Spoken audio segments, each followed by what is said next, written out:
Tulad ng pinanlan natin, kinupkop ni Eduardo sila Oliver at Guada at napaniwala nila na si Oliver nga nawawalang apo ni Eduardo. Bawal naman si Eduardo, no? Wala siyang kaalam-alam na nagpapapasok siya ng anay sa bahay niya. At ako ang dahilan kung bakit masisira ang buhay niya. Ikaw? Simple lang naman ang ipapagawa ko sa inyo para lang hindi tayo mahanapan ng butas ni Eduardo. Sasabihin mo kay Eduardo na ibinigay mo yung apo niya sa tiyahin mo kay Guada.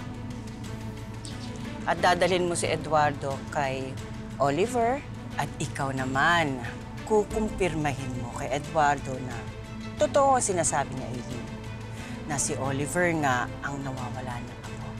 Masusunod, Gob. Pero Gob, pwede ba yun? Oo.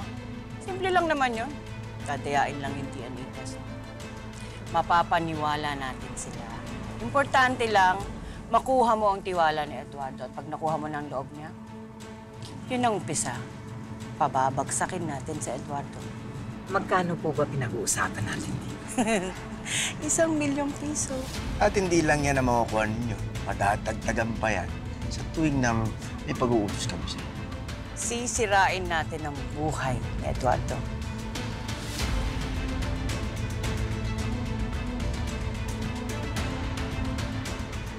Para sa pagpeki mo ng DNA result. Good job. Tingnan mo nga naman ang ginagawa ng pera, no? People go crazy and do foolish things for money because they feel oppressed. At ngayon, paniwalang-paniwala si Eduardo na si Oliver nga ay nawawala niyang apo.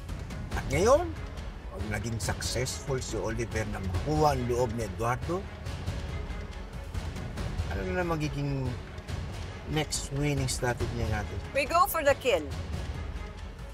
Habang si Oliver kukunin yung tiwala ni Eduardo, ako naman kukunin ko yung loob at yung loyalty ni Rambo at ng pamilya niya. Para kapag napabaksak na natin si Eduardo at si Rambo, masisira na rin ang relasyon nila sa ibang tao. Tingnan natin kung makakuha pa siya ng suporta sa iba. Divide and conquer, Rigor. It never fails. Tried and tested na yan. And for our final death blow, uutusan natin si Oliver na dumihan ng pangalan ni Eduardo. At ituturo niya si Eduardo na siya ang nagpapatakbo ng mga illegal businesses ko. Tingnan natin kung makabalik siya sa politika.